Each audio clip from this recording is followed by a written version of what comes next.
Hi, my name's Khor, and I'm the CEO and founder of Peeplcoach. And in this month's Minisode, I want to talk about the concept of being bold.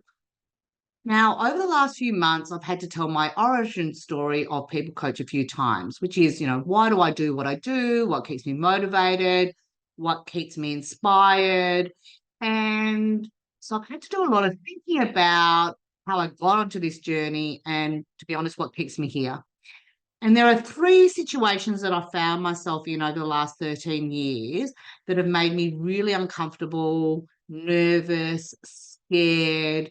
And in every one of these situations, I felt like an imposter, that I didn't deserve to be there, that I had nothing to add, that I was a waste of space. But on reflection, these really awkward and uncomfortable situations that I found myself in made me realize that I'm actually not a small and insignificant person, but I was thinking in a very small and insignificant way.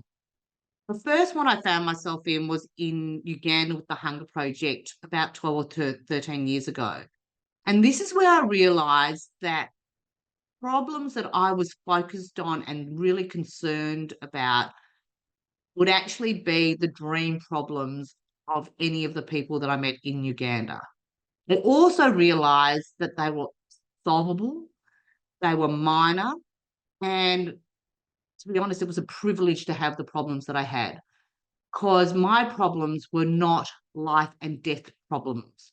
They were not problems around global warming, lack of food, infant mortality, or lack of education. They were very simple and solvable problems.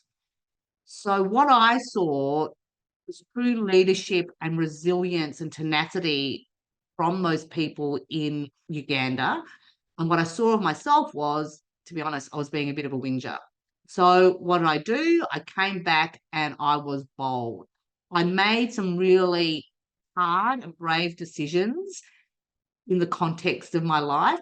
I changed my business, who I worked with, what I did, where I lived, where my kids went to school, and I went back to school to study my coaching degree. The second one, which is the total opposite, was found myself at Necker Island, which is Richard Branson's island. Obviously, a totally different situation.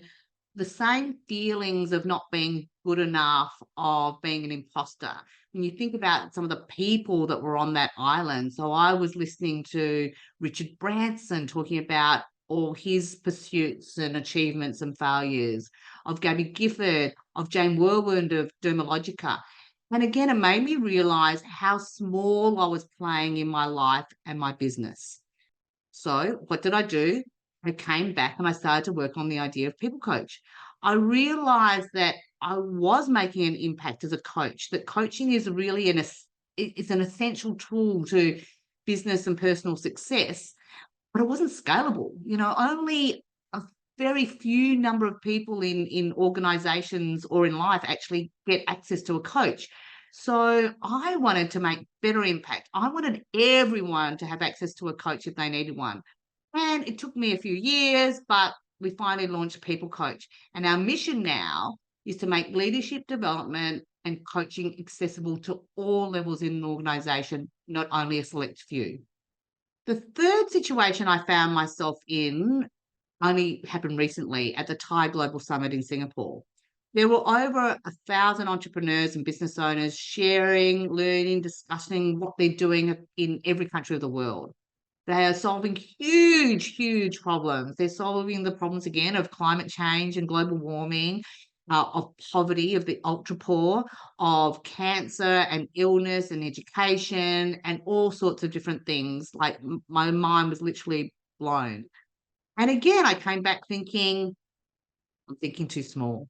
Now, I don't know exactly what that means because it's only been a few weeks since I've gotten back.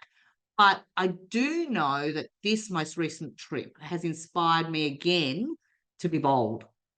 So, as you think about your work and your life today, I want you to ask yourself these questions.